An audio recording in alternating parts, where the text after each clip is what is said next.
What's up, knife people? Back again with more of these knives.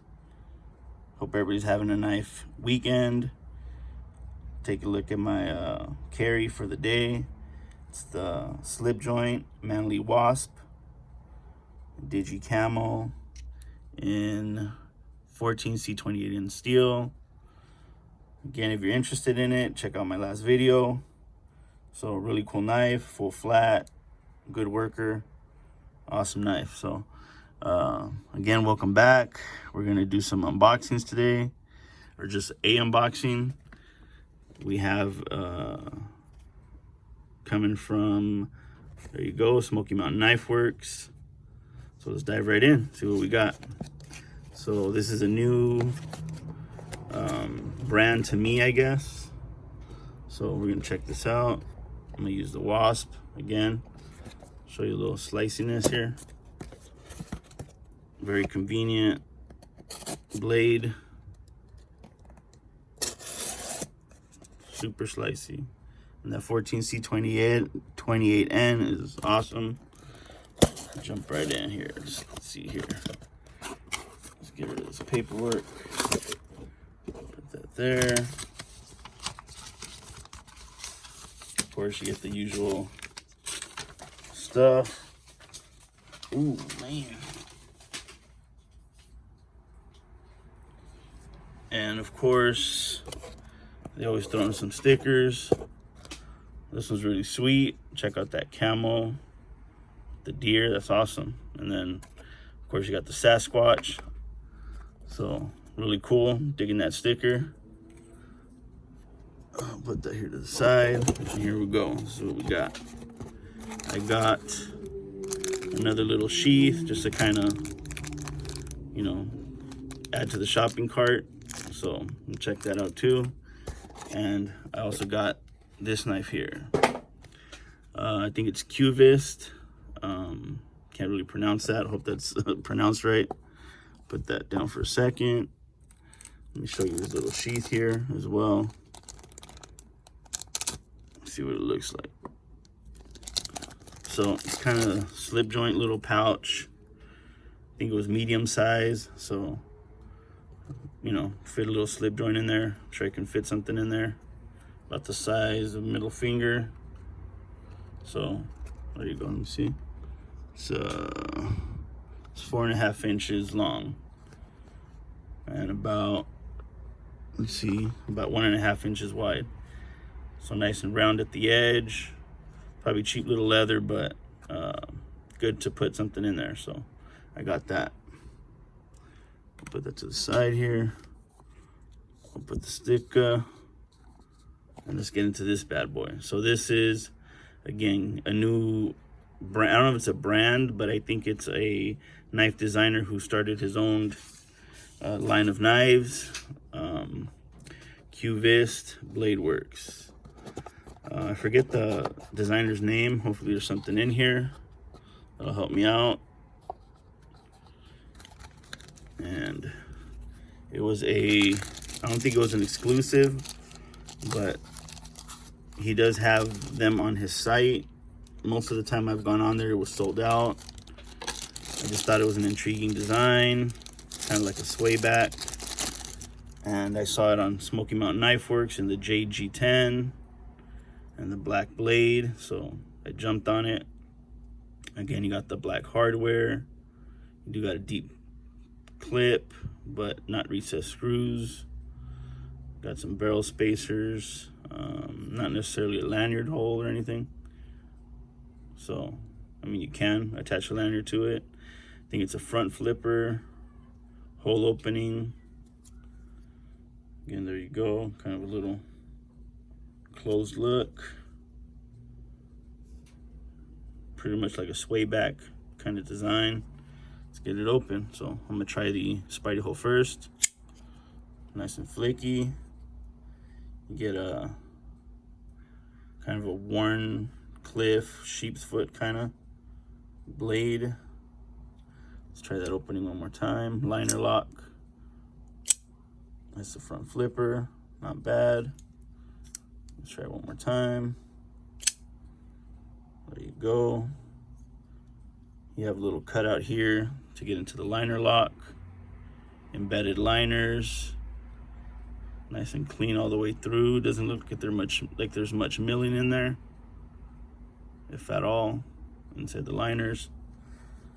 Not too heavy though. Kind of a weird kind of uplift here. Doesn't really sit in my hand very well. So I guess your finger's supposed to go here.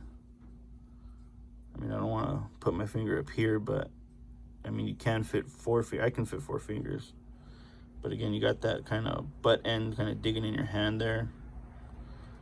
Not super comfortable, honestly. Little jimping back here up on the top. Kind of a thick stock, maybe about, I'm guessing 0.12. We'll check it right now. Might even be a little thicker. Again, you got that dark stone washed. You have 14C28 and steel with a gwinky dink, just like that one. So pretty good steel. Again, this one ran about, I think 60, 70 bucks, something like that. So that's a quick look at it here.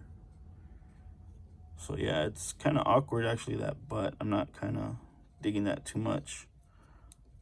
You know, you don't have a choil or nothing, so you can kind of rest your finger there, but it's not too comfortable, quite honestly.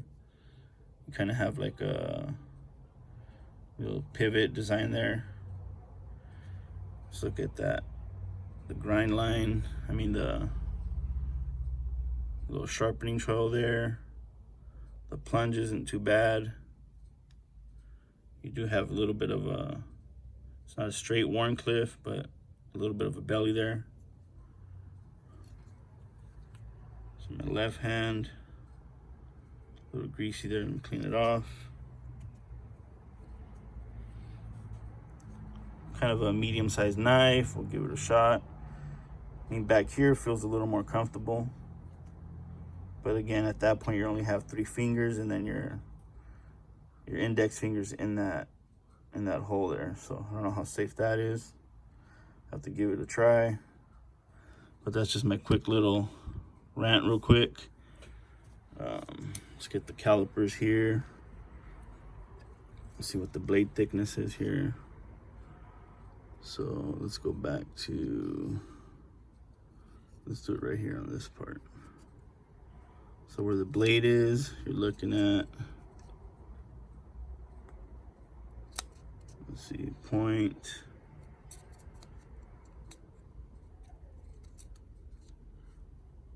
So it's about 0.11. It's a little thicker back here. In the back part, 0.12. Again, right here, but the blade doesn't start, so I'm trying to measure it right here. So about 0.11. Again, it stays pretty thick at the tip, so you can see it's 0.4, kind of close to the tip. And then it does go to 0.1, but stays stout all the way through. Thickness of this is less than ½ an inch. At the fattest part here, you're looking at over 1 inch thick on the back part here. Here it kind of goes a little smaller. The blade about 1 inch thick. I mean inch wide. And yeah, so it looked a little thicker to me, but yeah, 0.11. Check that out to the factory standards. I'll put that below as well in the description. Check that out. So that's about it for that. But yeah, a little awkward. I was intrigued by the design. I like the blade shape. Don't really like sway backs for that same reason that they kind of swoop up here in the back. I thought this one might be a little more comfortable because it was wider. But again, I do have a little trouble there holding on and being comfortable. So let's see, probably on bearings. Yep, on bearings. Not too bad. So check that out. Let's get some more measurements on it. Move this up here. Check this out. Okay. So let's look at what we got here on the board. Looking at right on 7 inches. You got a 2 3/4 cutting, 3-inch blade, about a 4-inch handle, but again, you don't have very good ergos on it, in my opinion. Not too thrilled. So yeah, 7 inches. So I mean, standard size is pretty good, but just having a little trouble trying to find a good comfortable spot on it. A little weird there, especially with that kind of opening here. Yeah, but it is rounded off. All the G10 here, it's not sharp. You can tell right there. And let's see here. Check out the centering. I mean, it falls really deep into that handle. It does look centered, but yeah, you see it falls way deep because it bends down. So pretty flicky. Again, maybe just my hands. You do feel that clip a little bit back here, so that might be a little problematic, but let's check that out. Let's give it some weight as well.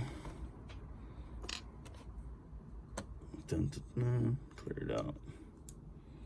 Again, I do like my Jade G10, of course, with the black blades, my favorite color combination.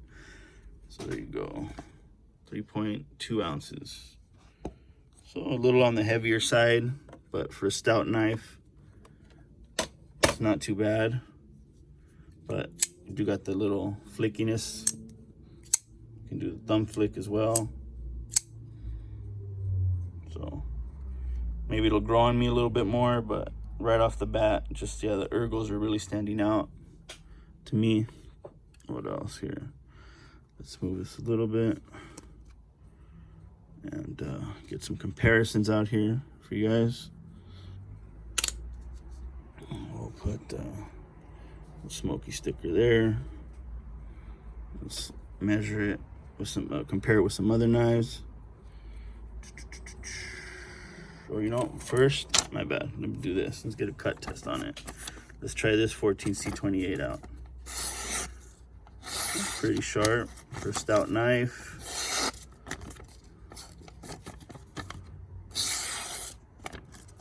Not too bad. Actually, the wasp came a little bit sharper. Same steel, but still not shaggy cut, so pretty decent. Let's check this out here. Blade stock thickness, you can see the comparison there. This one's a little bit thinner, so you get a little snicier cuts out of this one. So this is a little bit more stouter of a blade. Again, you got the little jimping that does help up here, so I'm guessing it's supposed to rest your index here, honestly. So check that out. So I'm gonna compare it to, I'll throw out this Honey Badger. Again, this one's a little way more comfortable on that. It's a Honey Badger Tonto. It's a new knife that came out this year. Let's, what else do I got? I got an Andela out here. I'll throw that out here. Or, you know, let's do this better. Put the Wasp here. And then I'll show you some bigger knives.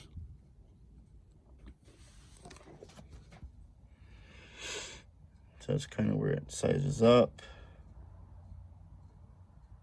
Again, that upswept butt is just, I don't know, I thought it'd be more comfortable, but there you go. Let me see what else here. So that's the Wasp. It's the Honey Badger. Awesome action on this guy. A little overpriced, but awesome knife. Honey Badger Tonto. I'll throw it up against the Peak here. The Manly Peak. Awesome knife. Especially work knife. Of course, I just showed you the Andela, which is basically a little bigger Delica. And again, you can see on this K390, just having it in my pocket, just sweating when you're working, pretty much rusted up the blade a little bit, so I don't use it for work anymore. Kind of have it as a house knife. So here we go. Obviously these are some bigger 8-inch knives, 8-inch and above. Dun, dun, dun. There you go, Andela, bye-bye, and the Peak. Awesome lock back. Go check one out, these are awesome.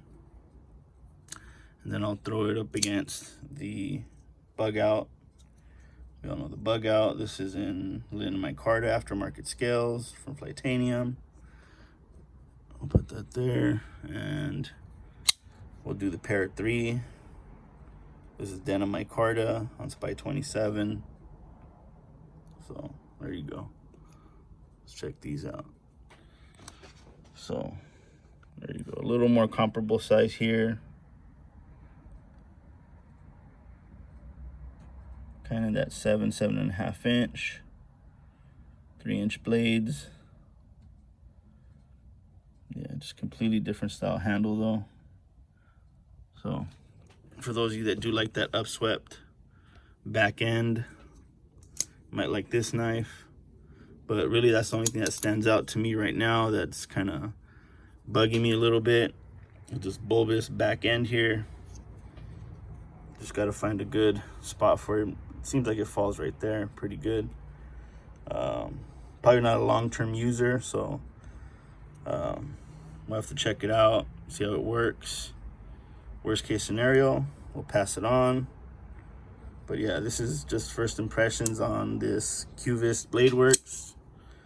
I've seen a lot of aftermarket scales for it that they sell on the site. I'll try to link that below as well. And the Smoky Mountain Knife Works, where I found this one. There's still some available. And yeah, I mean, that's pretty much, I mean, the only thing that stands out is just the ergos. That's not really, selling me too much. But fidget factor is pretty good. Probably needs a little cleaning. Seems a little stiff on the opening. See if we can do it this way. Oh yeah, can do that too. Again, try that front finger. There you go. And I forgot the designer. I'll put that as well down there in the description. So I think for now, that's pretty much all I got for this guy. So we'll kind of leave on that note. Again, go check it out. I think it's the only knife that he has design-wise right now from Qvist. Go check it out. If you like it, or if you have any questions, leave them in the comments below. And that's pretty much all I got, guys. So again, if you like knife content, you like the channel, please refer me to friends, family, help me fight that algorithm, and grow the channel a little bit. So again, y'all know where to find me. These knives. Come back for some more. Carry your knives. And as always, I'll catch you guys on the flip side. Have a good one.